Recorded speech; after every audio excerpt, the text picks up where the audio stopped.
Although English language is easy, but sometimes we get confused by some words which have similar meaning. In that situation, we are unable to choose the words correctly. But don't worry, as every lock has its key, similarly, this problem is no exception.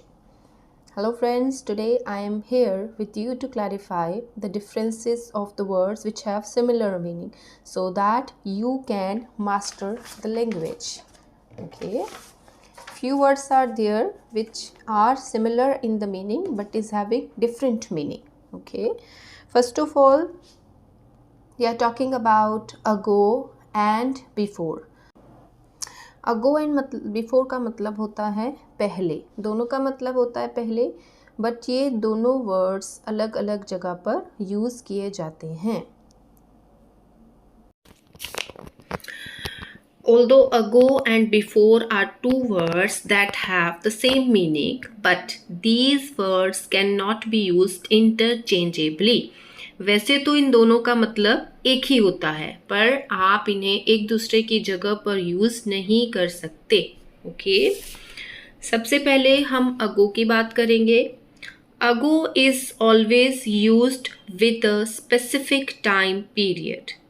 Okay, एक specific time period के लिए अगो का इस्तेमाल किया जाता है जो कि ज़्यादातर सिंपल पास्ट टेंस में होते हैं. Okay, generally the sentences that use ago written in the simple past tense. Okay, for example, I went to Australia 6 years ago. यहाँ पे आप before नहीं यूज करेंगे. I went to Australia 6 years ago. Second sentence, she called me 5 minutes ago. 5 minute पहले. It happened a long time ago. Okay, इस तरह से अगो का यूज़ जो है वो किया जाता है. सेकंड है बिफोर. बिफोर का मतलब भी पहले ही होता है, but before is used after an expression of time that counts back from a past moment. Okay, और ये सेंटेंसेस जो हैं जनरली पास्ट परफेक्ट टेंस में लिखे जाते हैं. ठीक है, for example, I have never been there before. मैं पहले कभी वहाँ नहीं गया हूँ. I have never been there before. या फिर आप बोल सकते हैं I had never seen this man before. Okay, I had never seen this man before. Okay, second list second words जो लिस्ट में है वो है much and many. We always get confused by these two words, where to use much and where to use many. Much और many दोनों का मतलब same है बट अलग अलग जगह पर यूज किए जाते हैं. मच जो होता है is used for non countable noun. ठीक है, मच का इस्तेमाल होता है जब चीज़ काउंटेबल नहीं होती है.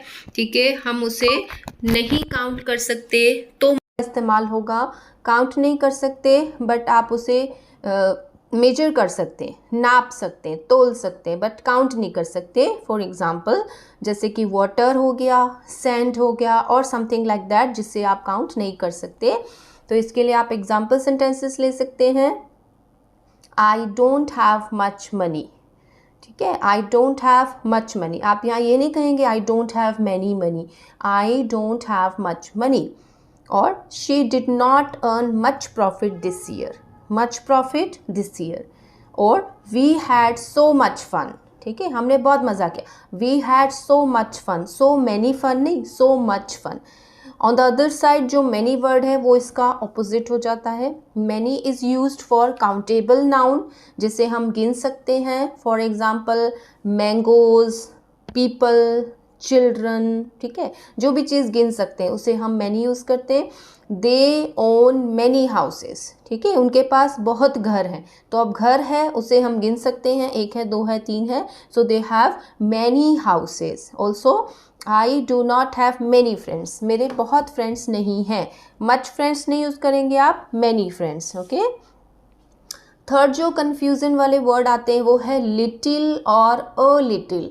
वैसे देखने में इसका कोई डिफरेंस लगता नहीं है, लिटिल एंड अ लिटिल दोनों एक जैसे ही हैं, बट इनका यूज़ अलग अलग जगह पर होता है और इनका मीनिंग भी अलग अलग है।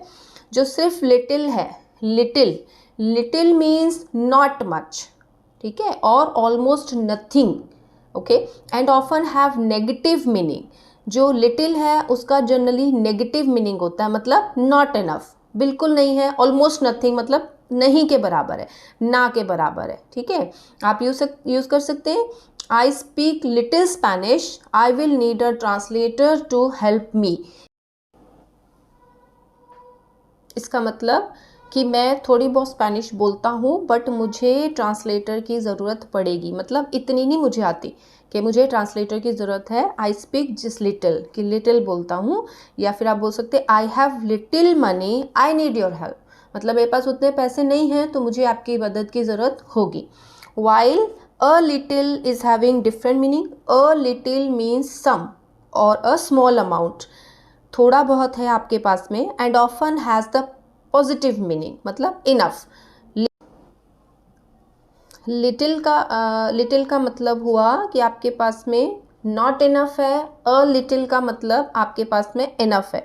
For example, I speak a little Japanese and I use it when I go to Japan, कि मैं थोड़ी बहुत जापानीज बोलता हूँ और मैं जब जापान जाता हूँ तब मैं इस लैंग्वेज का इस्तेमाल करता हूँ। या फिर I have a little money, I can help you, मेरे पास इतने पैसे हैं कि मैं आपकी मदद कर सकता हूँ, right. So these are the differences in these few words जो हर बार हमें कंफ्यूज करते हैं कि हमें ये वर्ड यूज़ करना है कि ये वर्ड यूज़ करना है।